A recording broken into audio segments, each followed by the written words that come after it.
Meus queridos, vamos lá então dar a finalização, melhor dizendo, da nossa matéria de aconselhamento, tá certo?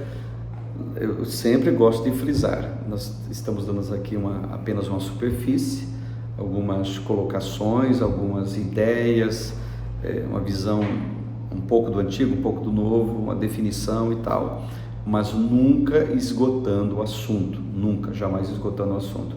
Se eu fosse dar aqui um conselho, já que a matéria é isso, para aqueles que desejam ser conselheiros, se aprofunde na Escritura, se aprofunde na Palavra de Deus, porque ela vai ser a sua ferramenta essencial para esse labor na área do aconselhamento pastoral. A tua experiência vai ajudar, claro, a tua maturidade, a tua idade também vai ajudar, evidentemente que vai, claro que vai. Lembrando que nada impede também, já que os conselhos têm que partir das Escrituras, da Palavra de Deus, nada impede de uma pessoa mais jovem aconselhar uma pessoa mais velha, nada impede. Se os conselhos, eu tenho experiência de vida, claro, não tem nem o que dizer, uma camarada de 20 anos e um de 40, quem mais tem experiência de vida dos dois? E já sabe a resposta, né? Mas como a ferramenta principal são conselhos a partir das Escrituras, então nesse ponto sim, uma pessoa mais jovem pode aconselhar uma pessoa de mais idade. A igreja e o aconselhamento, citando rapidamente. A igreja é o corpo de nosso Senhor Jesus. O objetivo fundamental da Trindade, através dos tempos, foi constituir um povo, um grupo de pessoas redimidas, que no serviço, na adoração e na comunhão, pudesse viver em santidade e glorificar a Deus. Jesus morreu para salvar, mas também para santificar.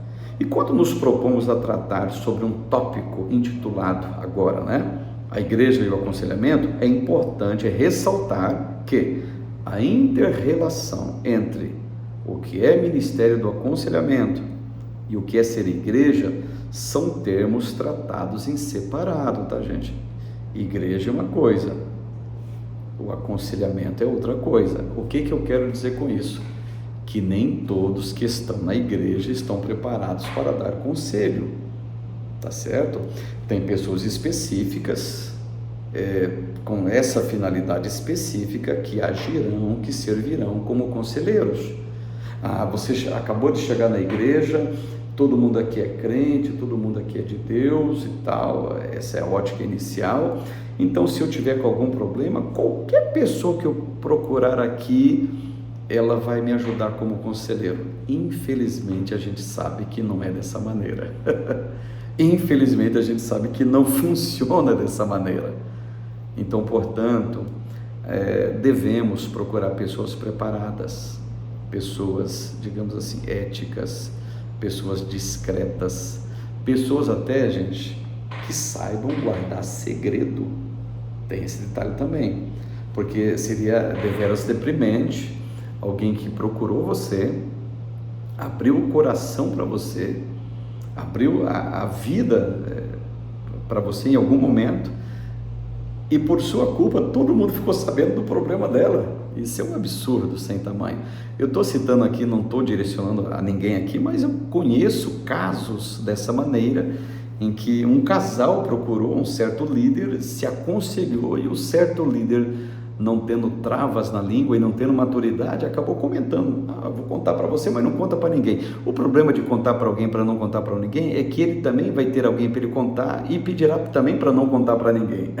Aí nesse caso todo mundo fica sabendo.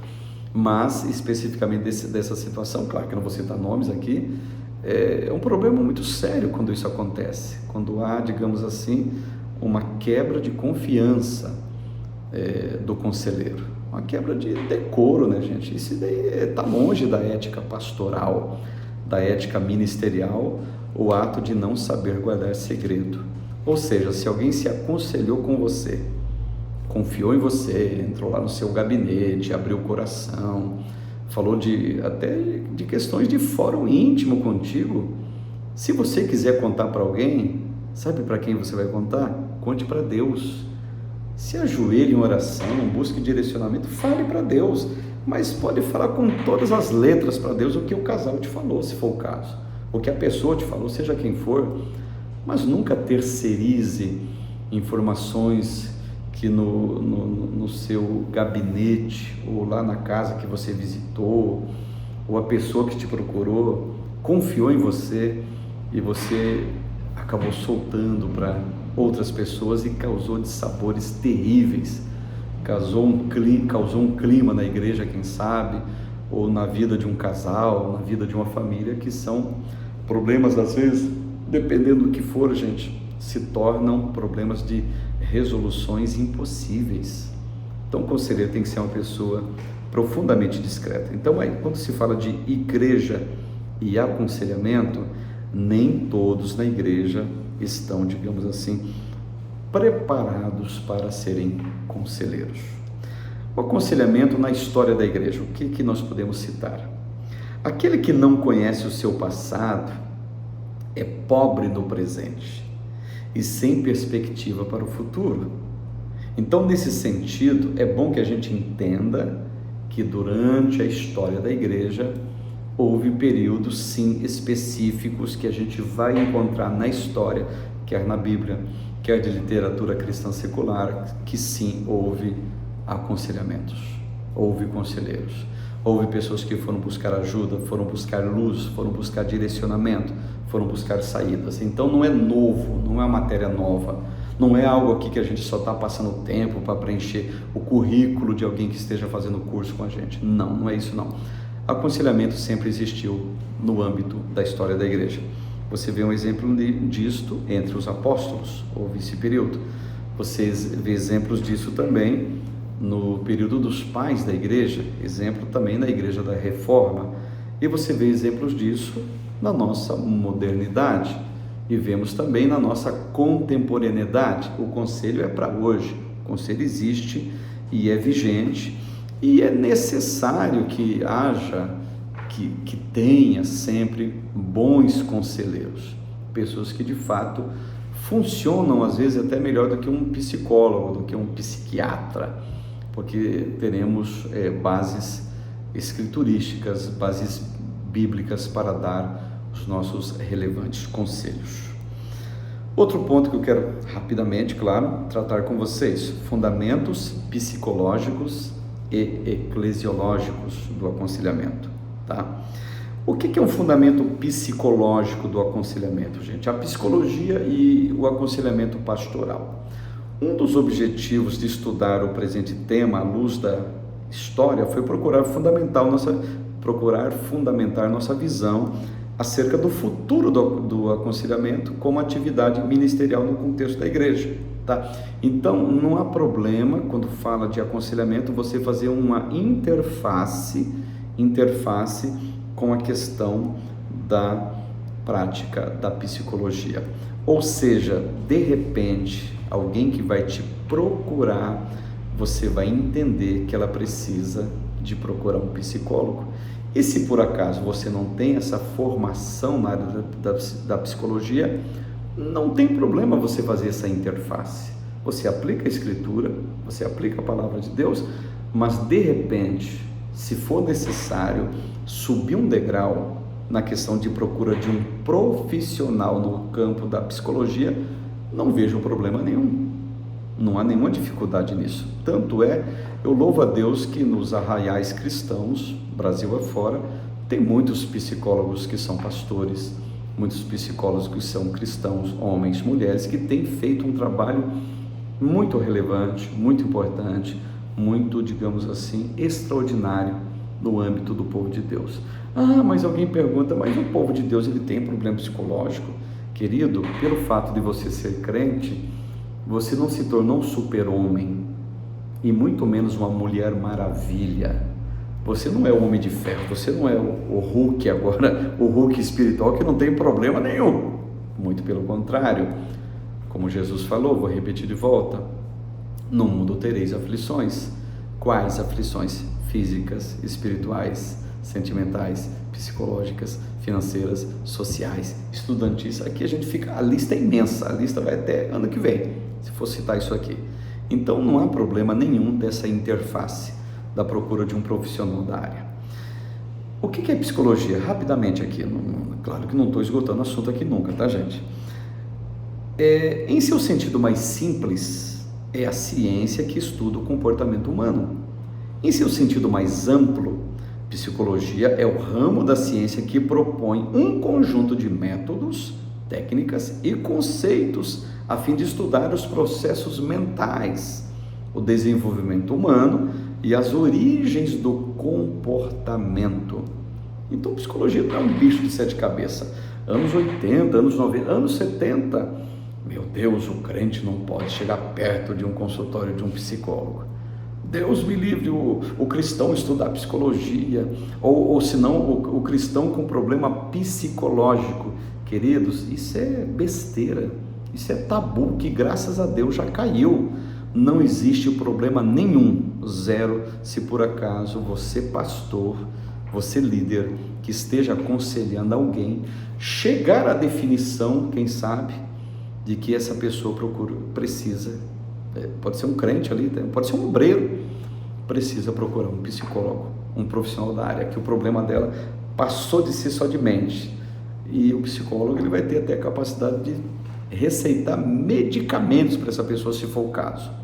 Jesus cura tudo, gente, cura todas as enfermidades, ele cura, guarde bem isso, ele cura todas as enfermidades, só que nós sabemos que à luz da Bíblia, por mais que ele cure todas as enfermidades, ele não cura todos os enfermos. Nós sabemos disso. Cura todas as enfermidades, só que nunca curou todos os enfermos. Tanto é que você sabe muito bem, teve cidades que Jesus chegou, que ele não realizou nenhum milagre. Tem isso, a Bíblia atesta isso para nós, tá, gente? Então a psicologia, ela é, digamos assim, útil, contanto que ela não tire sua fé, não roube a tua crença em Deus, ela é muito útil, sem nenhum problema, tá?